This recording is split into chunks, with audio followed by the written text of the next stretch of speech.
Ready ka na ba? Deep Dive! Deep Dive! Ito muna, siguro boboses muna ako bilang nagpapasahod ng mga minimum wage ng mga employees. Okay. Mahirap din ang naging epekto ng pagtaas ng minimum wage sa ating mga, lalo na sa mga MSMEs. Damang-dama naman natin yung bigat ng 60 pesos na itataas sa panahon na nagtataas yung presyo ng mga pangunahing bilihin. Tsaka syempre, dahil medyo mabagal ang ating ekonomiya ngayon, hindi rin masyadong malakas ang paggastos ng mga Pilipino. So, ibig sabihin, talagang lubos na makaka-apekto itong wage increase. Pero, yun na nga ang tanong, Dino, bilang abogado, ang ginawa kasi namin sa negosyo namin ay hindi namin sinuspinde. No, patuloy pa rin namin binibigay yung 60 pesos na wage na aumento dahil syempre, alam naman natin mahirap ang buhay. Yes. Pero yun na naman, ang taong bayan na naman, ang middle class na naman ang magtitiis at mag-absorb nitong impact na to habang nagdidiskusyon pa yung executive at ang judiciary. Pero Dino, sabi nga kanina, first time in the history of the wage increases na nagkaroon ng TRO sa pagkakaalala ko sa wage increase. Kasi di ba, exclusive dapat na pag-determine ng salary at wages ang executive.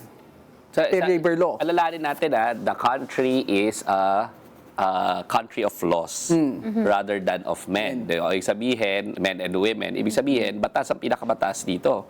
Ibig sabihin, kailangan natin sundan ang batas. At ano ang sabi ng batas? Ano ba ang proseso ng pagpapasya ng batas? Ito po ang proseso ng pagpapasya ng batas, 3 reading sa House of Representatives, 3 reading sa Senado. Pagkatapos niyan, yung version nila, pagsasamahin, sisiguraduhin na maayos, magbabaycam, no? Pagkatapos pupunta sa executive, pipirmahan ng executive, magiging batas, ipapublish, at yan ay kailangan sundin ng mga korte. Yes. No? Unless, of course, ide-declare na unconstitutional yung batas. No? Ibig sabihin, hindi consistent sa Constitution.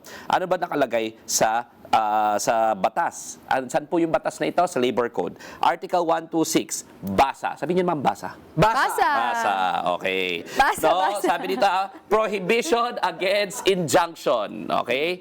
No preliminary or permanent injunction or temporary restraining order may be issued by any court, tribunal, or other entity against any proceedings before the commission or the regional boards. Ano yung commission na pinag-uusapan dito? Yung National Wages Productivity Board, no? Okay. Ibig sabihin po, bago po kasi magtaas ng sahod, nagkakaroon ng hearing yan. Nagkakaroon ng position papers, kasama na dyan ang MSMEs, ang negosyo, at saka unions. mga unions. Ide-determine ngayon, based on economic indicators, kaya ba? Based on economic indicators, paano ba mabubuhay ang pamilya? Kasi sabi mo nga, Carlo, kanina, nahihirapan ng mga negosyo.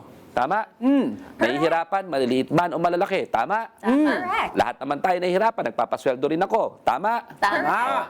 So ano ibig sabihin yan? Kung nahihirapan yung negosyo, paano pa kaya yung ordinaryong tao? Yes. Paano pa kaya yung ordinaryong tao na alam naman natin na tumaas lahat ng presyo, tumaas lahat ng mga mabibili mo, gastusin, Pati kuryente man yan, gasolina man yan, pamasahe man yan, sardinas man yan, bigas man yan, tumaas lahat ang presyo, no? So, ngayon, sino ngayon ang titingnan ng batas para masiguro na hindi lahat maghihirap? Di tataasan talaga yung sweldo para hindi maging kawawa naman at gutom ang ordinaryong pamilya. Ang nagtataka ako dito is bakit nakialam yung korte, yung judikatura, with due respect, of course, to the presiding judge, kasi malinaw ang sinasabi ng batas. Alam nyo, bago kayo makakuha ng temporary restraining order at preliminary injunction, sa aming mga abogado, lagi namin sinasabi, hindi ganun kadali yan. Tanong nyo kung bakit. Bakit? Tanong nyo kung bakit. Kasi, ang kailangan mong unang-unang ipatunayan ay yung tinatawag nating clear right. Malinaw pa sa sikat na araw na karapatan. Ang tanong, malinaw ba na karapatan ng mga negosyo na hindi sumunod sa pagtataas ng sahod?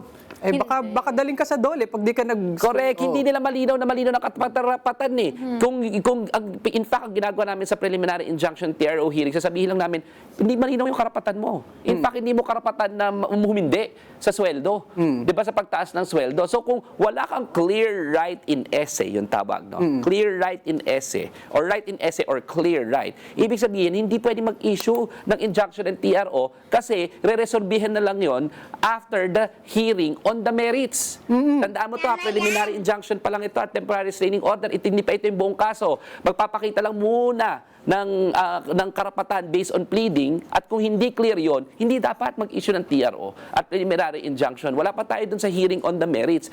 Kasi kung totoong may karapatan naman pala talaga yung mga nag-file nito, de ultimately, sa huli, di ibibigay ng korte yon. Pero hindi dapat nagkakaroon ng injunction and TRO. So sinasabi ba natin na hindi pwedeng i-reverse ng korte, no? Pwede. Pero hindi pwedeng preliminary injunction or TRO. Yun ang nakalagay dito sa batas, no? At exclusive domain to begin with, hindi through the regular courts, but to the National Wages and Productivity Board. At kung sakasakaling hindi mag-a-agree, dapat doon final ito, tsaka kaakyat sa Korte Suprema. So, hindi ko makita, with due respect again to the Regional Trial Court, kung paano tayo napunta sa Regional Trial Court dito. Kasi nga may ginawa ngang body, the National Wages and Productivity Commission, ang lehislatura at ang ating bansa para mag-settle ng mga ganitong mga bagay. Kasi, tanong nyo kung bakit. Ay, bakit? Bakit? Yan. Attorney. Kasi again, itong mga ganitong economic indicators, computation ng mga wages, no? Abogado lang naman kami. Kasama na dyan yung mga judges. Abogado lang ang aming training. Kailangan ito ng expertise. Yeah.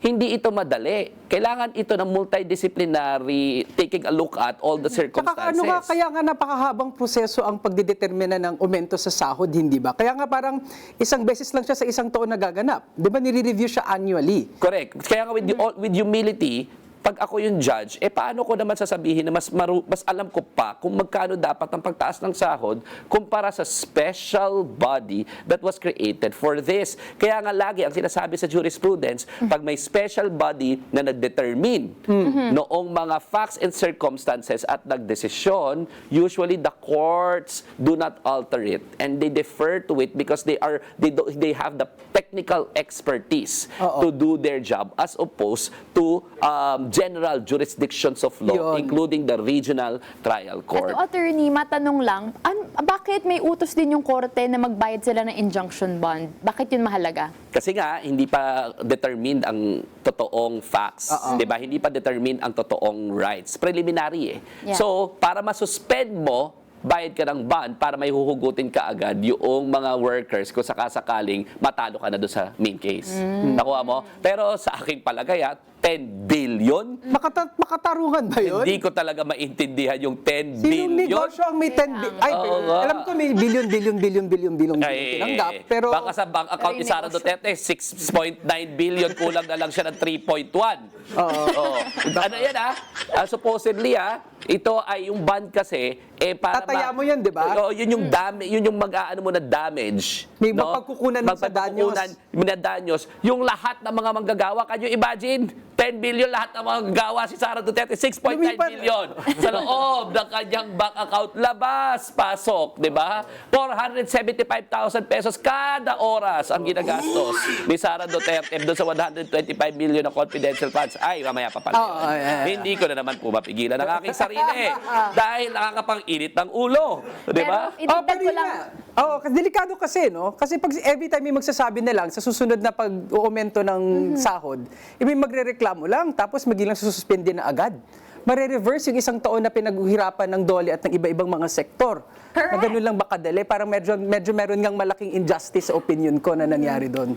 Sa akin, idagdag ko lang dun sa economics class namin dati, ine-explain niya bakit nagkakaroon ng wage hike. Kasi taon-taon po, tumataas yung inflation rate natin. So, tumataas yung presyo ng goods and services. Kaya kumbaga, yung wage hike na ito, sinasabayan lang natin yung inflation.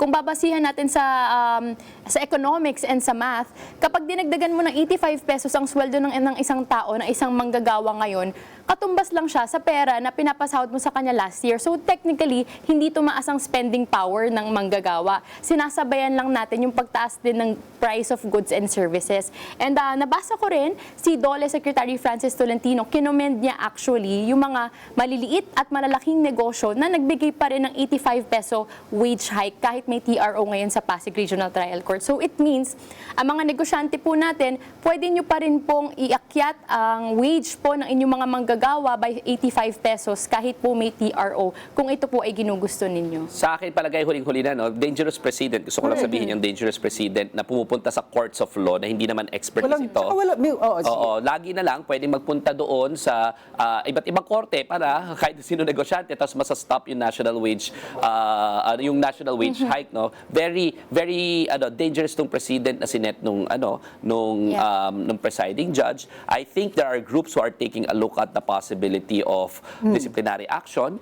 Nakikita ko kung bakit kasi malinaw yung sinabi ng batas. Very grave ba ang abuse ng discretion ba yan? Ang tawag namin dyan na possible ground, again, with due respect to the presiding judge, hindi ko naman alam kung, hindi ko na tinignan yung pangalan, no, out of deference. Pero ang nakita ko is some groups are taking a look at the possibility of initiating a disciplinary action on the ground of gross ignorance of the law. Kasi malinaw explicit yung binasa ko kanina, no. So nakikita ko yung possibility niyan, yung value niyan, tsaka yung sinasabi ko kaninang walang right in esse, no. Hulig lang gusto ko sabihin, no.